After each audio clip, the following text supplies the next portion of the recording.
Jai.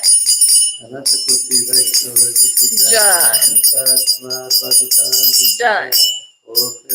Hari Hari Bol. Hare Krishna. Gauranga.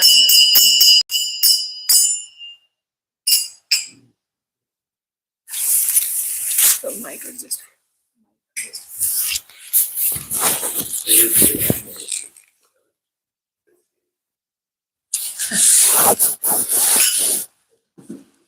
Om Namo Bhagavate Vasudevaya. Om Namo Bhagavate Vasudevaya. Om Namo Bhagavate Vasudevaya.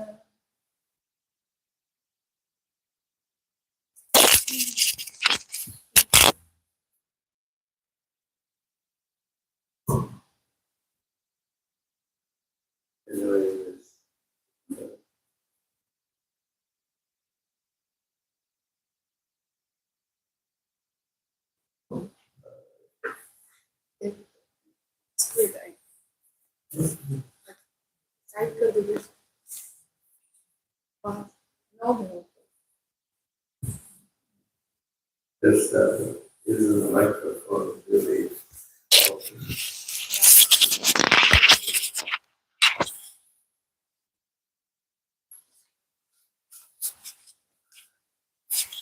This is just after the letter he wrote, or his letter he wrote to Bhagavan.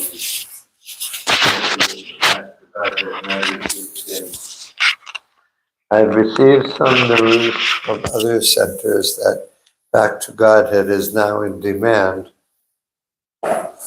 and your idea for publishing 5,000 copies is very encouraging. The news which we are publishing in Back to Godhead has certainly a novel presentation to the people in the Western world who are hankering after spiritual enlightenment. So if you continue to write articles on the basis of Bhagavad Gita and Srimad Bhagavatam, certainly they will appeal to the core of the hearts of all human beings. And surely the people will respond. So continue the policy scrupulously and you will be successful. We heard Prabhupada talking in a lecture yesterday about the man, I forget his name, but he was, I forget who he was, but some kind of dignitary or some kind of important person, and he asked Bhaktisiddhanta Saraswati Maharaj about publishing the Gaudiya Patrika every day. Nadia Prakash. Nadia Prakash every day. And he was saying, how can you publish a spiritual newspaper every day? And, and Prabhupada really goes into that at length. And Bhaktisiddhanta Saraswati Maharaj went into it at length. He said that in this one city, Calcutta, there's 3 or 4 daily newspapers, maybe coming out twice a day. In Boston, the Boston Globe, the Boston Herald used to come out in the morning and again in the evening edition. Nowadays, there's not newspapers. Anyways, but and he went into a whole discussion of the material world is just 1/4 of the kingdom of God. The spiritual, the Vaikuntha portion is 3/4, and on this, in the material part of the creation, it consists of millions of universes that emanate from the pores of Lord Mahavishnu when he lies down. And we look out at the sky, night sky, and we see, to whatever extent we can, this one tiny universe. This universe is described as being one of the smallest universes. Our Lord Brahma only has 4 heads.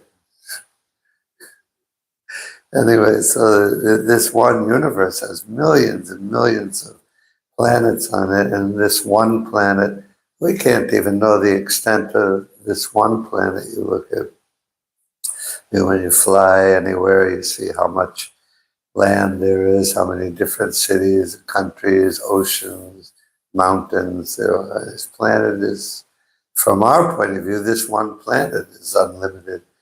But this is just one little speck in one little tiny universe. And this planet, there's hundreds, thousands of cities and towns, and each one of them has a newspaper, or more than one newspaper, and they're coming out every day.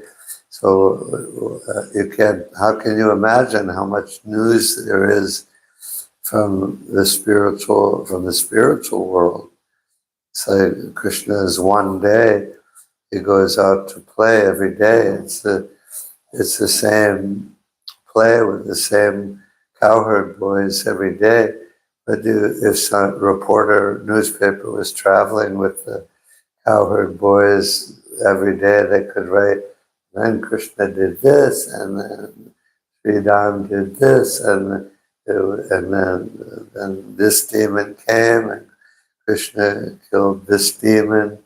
And every day, every minute, it could produce an unlimited newspaper about Krishna's activities in Vrindavan, or the Vaikuntha planets, what's Lord Narayan doing. It's not like, it's sort of like in the Christian conception, God is just basically just sitting there on a throne, and the angels are flying all around him and saying, all glories, all glories.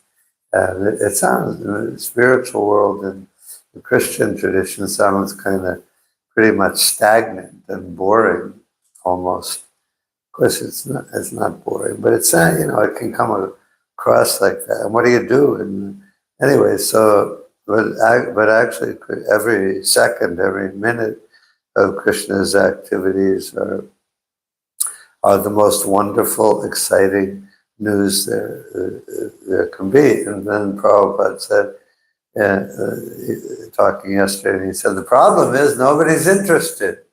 Nobody's interested in this. Like, I use an example. Suppose we put a sign out front, and it said, of the temple, and it said, Jeff Bezos will be speaking here tomorrow at 9:00, and he's going to tell everybody how to become a millionaire. And plus, everyone who attends will be given $1 million.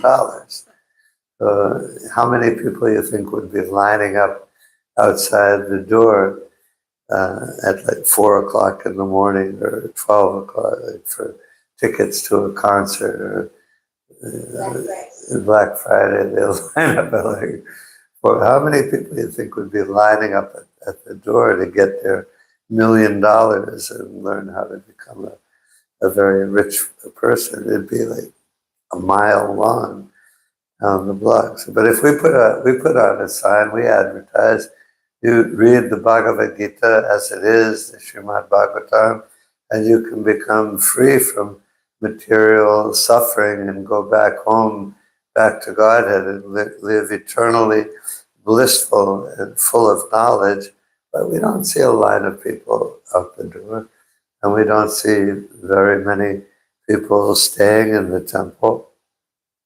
And people aren't interested. Everyone's interested in money. Everyone's interested in the sinful activities or just the basic sense gratification activities of the material world, which are in themselves sinful, because even if they're not grossly sinful, any activity not done in Krishna's service is in essence sinful, because it's done in neglect of Krishna. So that's what people are interested in. They're not interested in God, mostly. They're not interested in escaping from the material world, not interested in being an eternal, loving, humble servant of their spiritual master and discipline. They're just not interested. It doesn't matter. So, but so anyway, that's a very clear example that Bhaktisiddhanta Saraswati Maharaj gave. And Prabhupada repeated that example on many occasions because it illustrates. Anyway, so Bhagavat, he was very happy that the Back to Godhead magazine, the publication was increased to 5,000 copies a month. This is only 1967, so it's only a year after Prabhupada started at 26 Second Avenue. Of course, he started publishing Back to Godhead in India in the 40s, 1940s. What, 44? Yeah.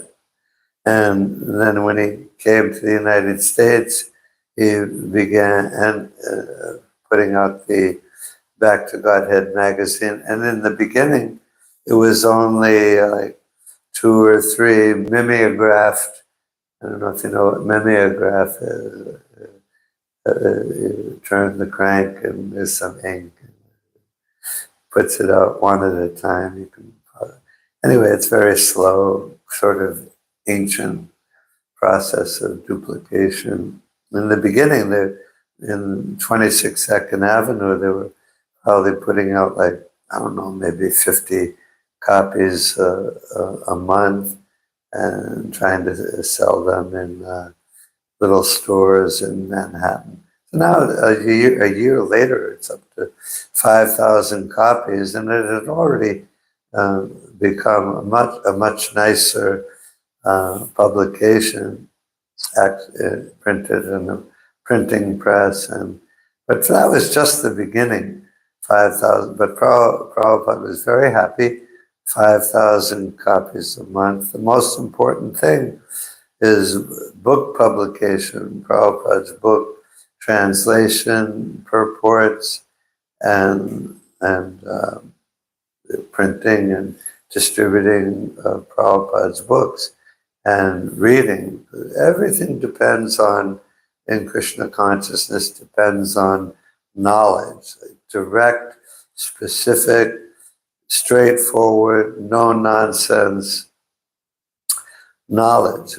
Listening to those lectures yesterday in the car, and it's mostly lately for a long time. I haven't been listening to direct lectures by Prabhupada. I've been listening to like morning walks and purports to bhajans.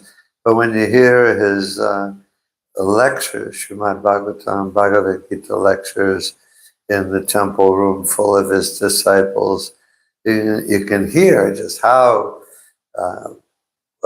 direct and no nonsense and like hitting on all the heavy points really directly and really so powerfully, like points that we don't hear very often these days. Early in ISKCON, these devotees more took after that sort of class, like imitating or following in the footsteps of the way Prabhupada gave class, and just very direct, very There's very specific, heavy, basic Krishna conscious points, and we should hear those lectures and not forget that. It's very important to preach very directly. A lot of times devotees think, well, with new people, she's a new person, or he just started coming to the temple.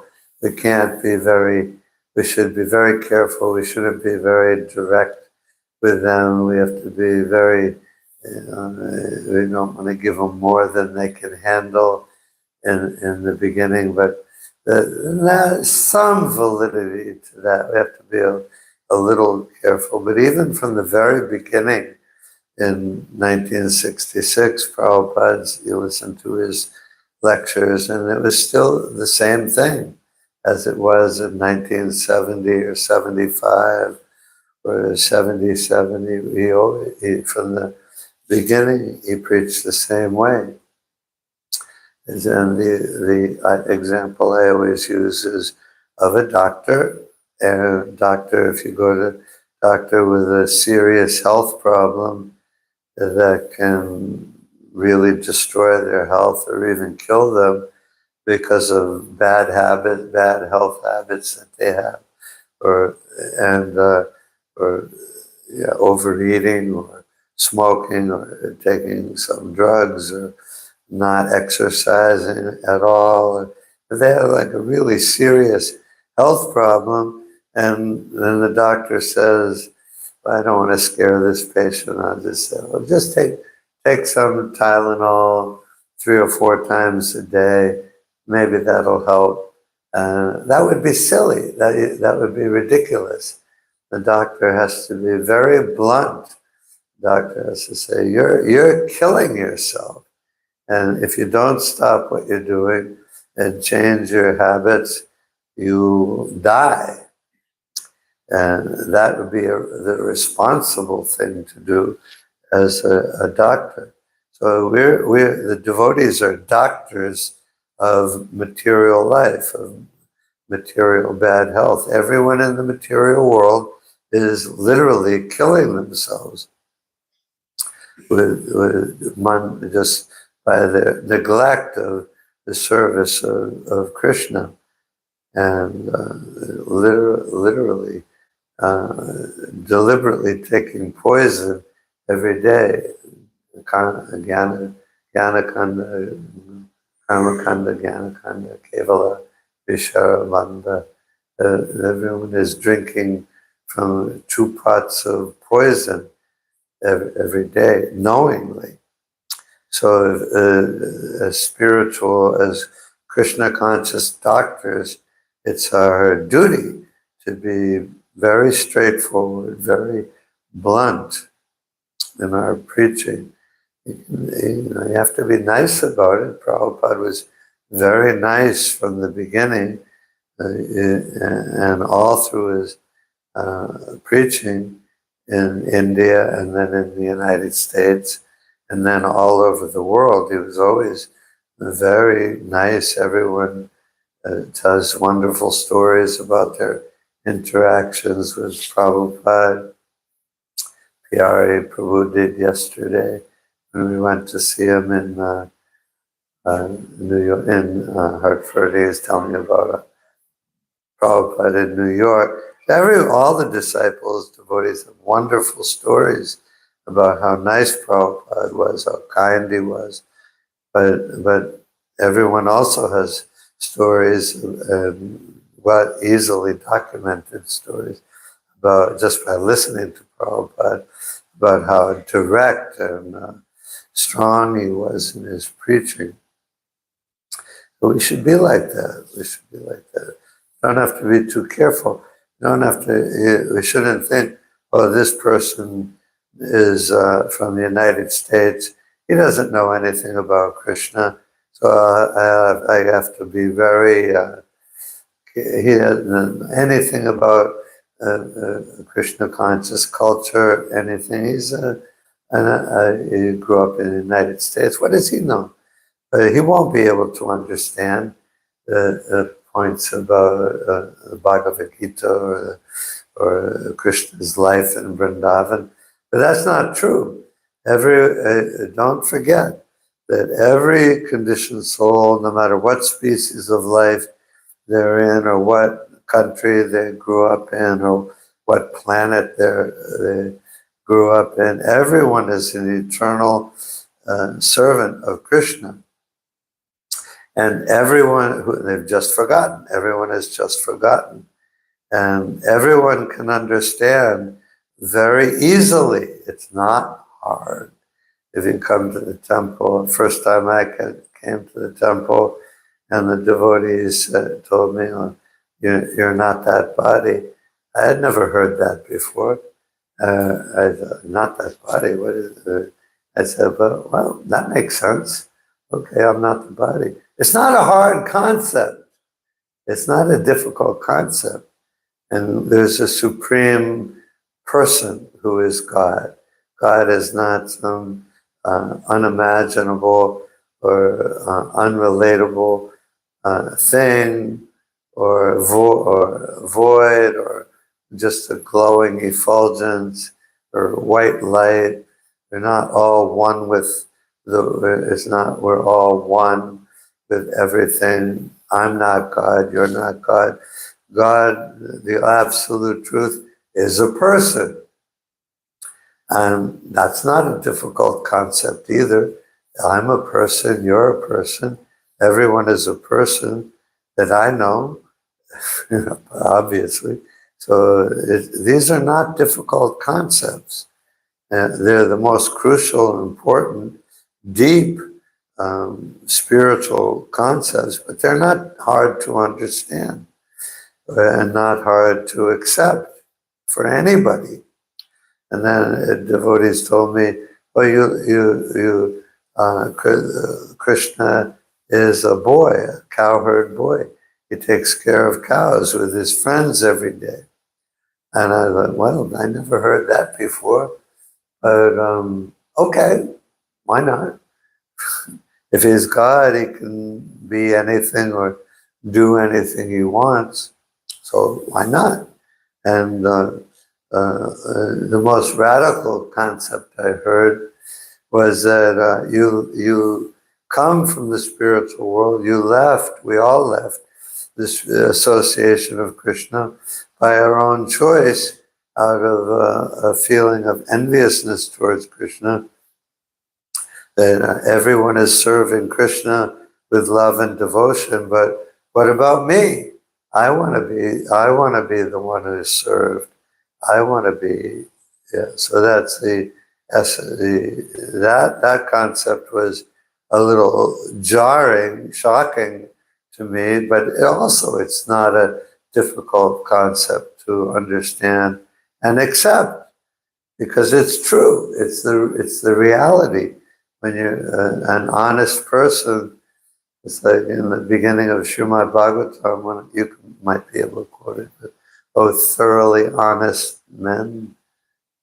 It's like the first or second or third verse, but it's Sutta Goswami. And further, what is thoroughly understand? I forget what comes, but the point is he's talking to, the Sutta Goswami is talking to thoroughly honest men who can understand what he's saying about the absolute truth. Anyway, the point is, I don't remember, but the point is that if a person is honest, when he or she hears the truth, they have to say, okay, well, it's a painful truth, for a painful thing for me to hear, but if it's the truth, then what choice do I have but to accept it? I have to accept it. An honest person has to accept the truth when he hears it. He may have been in denial. Everyone in the material world is in denial. Everyone is trying to avoid God, avoid surrender to God.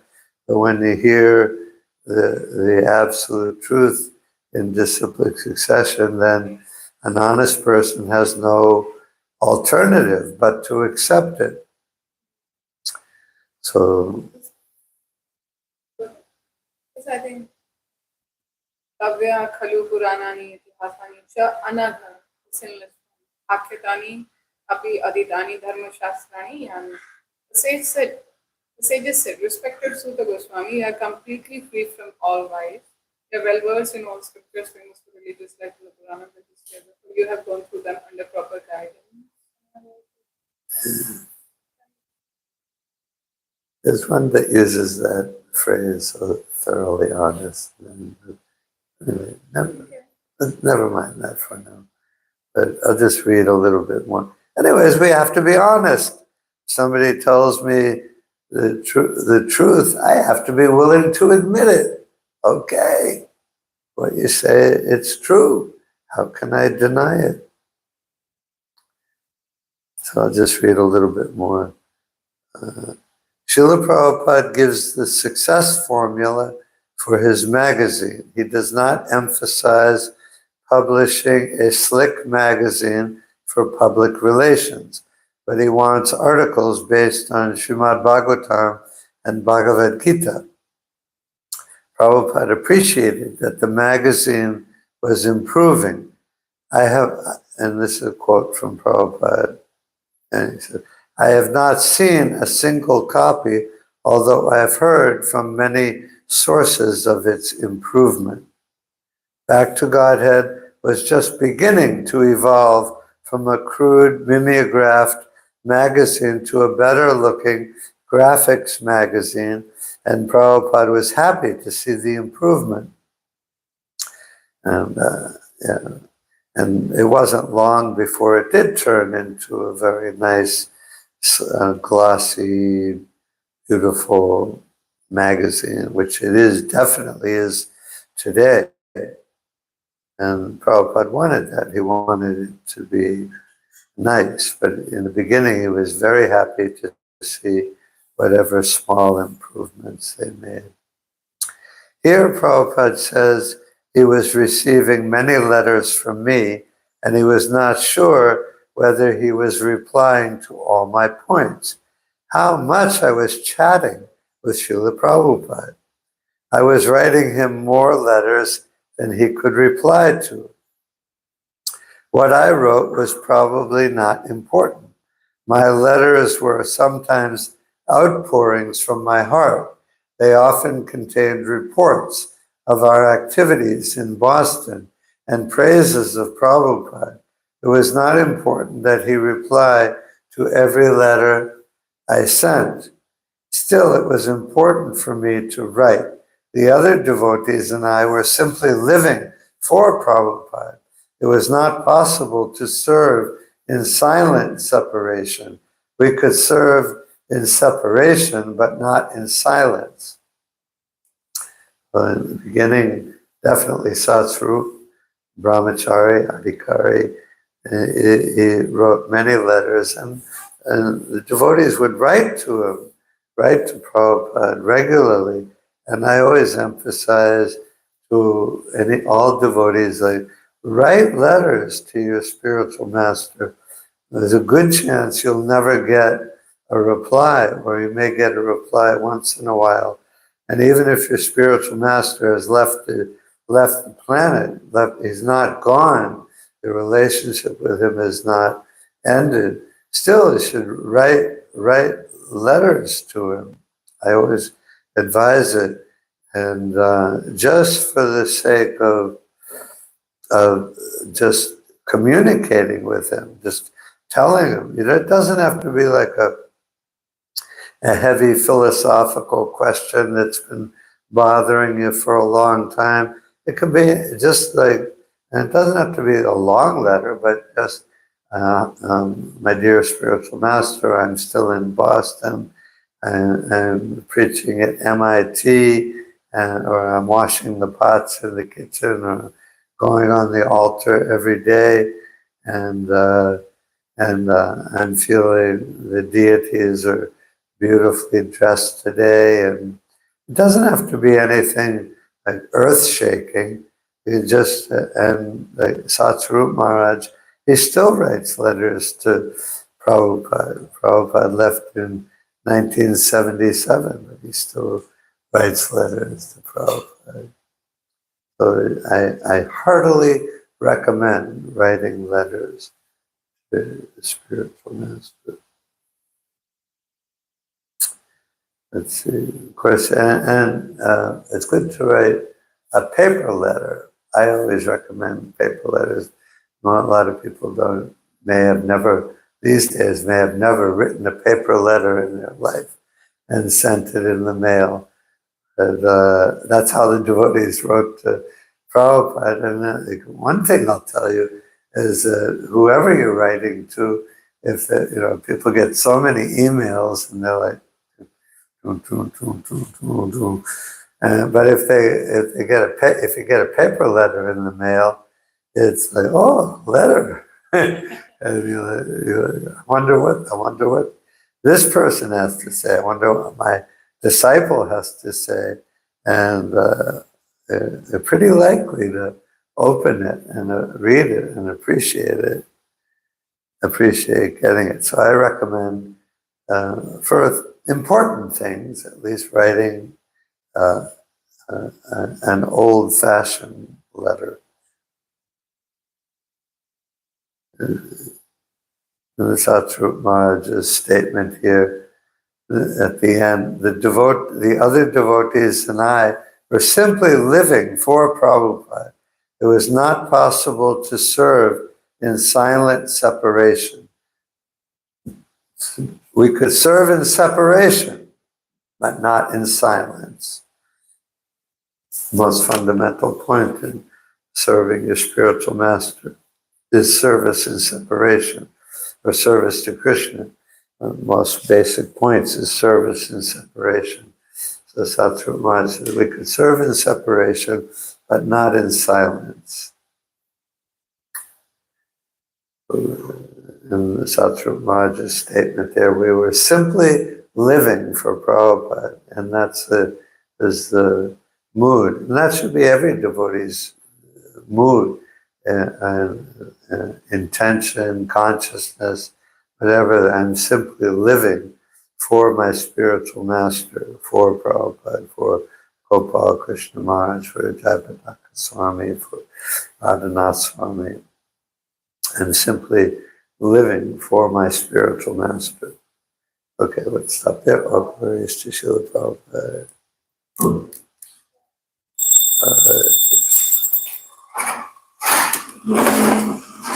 Om Vishnu Pada Krishna Prasthaya Krishna Prasthaya Shri Krishna Prasthaya Shri Madhvakta Vedanta Swami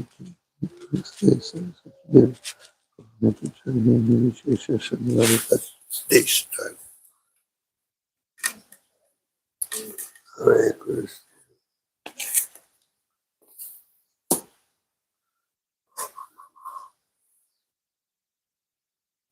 It was a good day yesterday, but it really tired me out. Did you guys get up late today? I got up at 4 hours.